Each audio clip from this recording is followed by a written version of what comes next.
Friends, இன்றைக்கான topic வந்து meditation பண்ணால் லைஃப் சேஞ்ச் ஆகுமா? எல்லாத்துக்குமே ஒரு டவுட் இருக்கும். மெடிடேஷன் பண்ணுங்கள், அது பண்ணுங்கள், முத்ராஸ் வைங்க, சக்ரா பண்ணுங்கள், இந்த மாதிரிலாம் சொல்கிறாங்க. அது லைஃபுக்கு என்ன பண்ணும்? லைஃப்பை சேஞ்ச் பண்ண முடியுமா? நம்மளோட சுச்சுவேஷன் சேஞ்ச் பண்ண முடியுமா? நம்ம இப்போ ஒரு ப்ராப்ளத்தில் இருப்போம், நம்மளோட ப்ராப்ளத்தை சால்வ் பண்ண முடியுமா? இந்த மாதிரிலாம் நிறைய பேருக்கு நிறைய கொஸ்டின்ஸ் இருந்துகிட்டே இருக்கும். மெடிடேஷன் அப்புறம் எப்படி பண்ணுறது, இதெல்லாம் அது நிஜமாலே ஒர்க் அவுட் ஆகுமா? இந்த மாதிரி நிறைய தாட் வந்துகிட்டே இருக்கும். அஃப்கோர்ஸ் கண்டிப்பாக மெடிடேஷன் ஒர்க் அவுட் ஆகும்.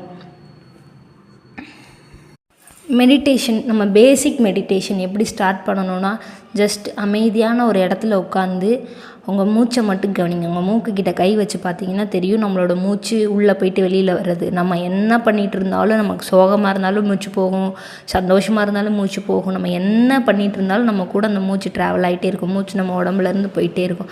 நீங்கள் அதை மட்டும் உள்ளே போகிறதே வெளியில் போகிறதே ஒரு 3 செகண்ட் அலாரம் வச்சுக்கோங்க. 3 மினிட்ஸ் அலாரம் வச்சுக்கிட்டு ஒரு 2 செகண்ட் கவனிங்க. 3 மினிட்ஸ் அலாரம் வச்சிங்கன்னா நீங்கள் உங்களோட எண்ணெய் வரிசை போயிட்டு வந்துகிட்டே இருக்கும். அப்போ உங்களால் அதை கான்சன்ட்ரேட் பண்ணி பார்க்க முடியாது. பரவாயில்ல, என்ன போனால் போட்டும், திரும்ப கொண்டு வந்து அந்த மூச்சில் வைங்க, திரும்ப போட்டும், திரும்ப கொண்டு வந்து அந்த மூச்சில் வைங்க. இந்த நீங்கள் ரிப்பீட் பண்ணிகிட்டே வர உங்கள் லைஃப்பில் நீங்கள் நம்ப முடியாத சேஞ்சஸை பார்ப்பீங்க. இதெல்லாம் எப்படி பாசிபிள்? இந்த மாதிரிலாம் தாட் நிறைய பேருக்கு வரும். ஆனால் இது எல்லாமே பாசிபிள் தான். இதனால் உங்கள் கோலை கூட நீங்கள் ஈஸியாக அச்சீவ் பண்ண முடியும்.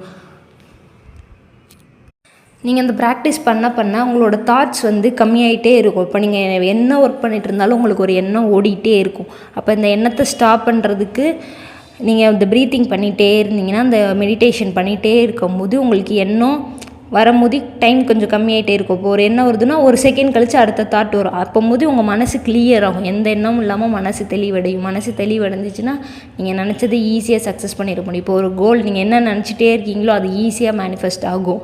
அப்போ நம்ம மனசு கிளியராக இருந்தால் தான் அது வந்து மேனிஃபெஸ்ட் ஆகும். நம்ம கிளியர் இல்லாமல் நான் மேனிஃபெஸ்டேஷன் பண்ணுறேன், அது பண்ணுறேன், எனக்கு நடக்க மாட்டேங்குது, லா ஆஃப் அட்ராக்ஷன் பண்ணுறேன்னா அது கண்டிப்பாக நடக்காது.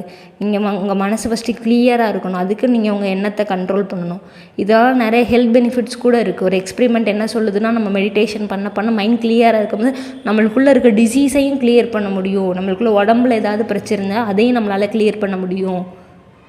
நீங்கள் நம்பிக்கையோடு இதை ஒரு 1 டேக்கு 2 டைம்ஸ் பண்ணுங்கள், அதே போதும். நம்ம எவ்வளவோ டைம் வேஸ்ட் பண்ணுறோம், மொபைல்ஸ் பார்க்குறோம், சோஷியல் மீடியா, நிறைய டைம் வேஸ்ட் பண்ணுறோம். நம்பிக்கையோடு ஒரு நாளைக்கு 2 டைம் 5 மினிட்ஸ் அலாரம் வச்சு அதில் உங்களால் எவ்வளோ செகண்ட் கவனிக்க முடியுதுன்னு நீங்கள் நோட் பண்ணுங்கள். இந்த மாதிரி நீங்கள் ரிப்பீட்டாக பண்ணிகிட்டே வரும்போது ஒரு 10 டேஸில் உங்களுக்கு மெஜஸ்டிக் சேஞ்சஸ் தெரியும். உங்கள் லைஃப்பில் என்ன முடியாததெல்லாம் நீங்கள் அச்சீவ் பண்ணுவீங்க.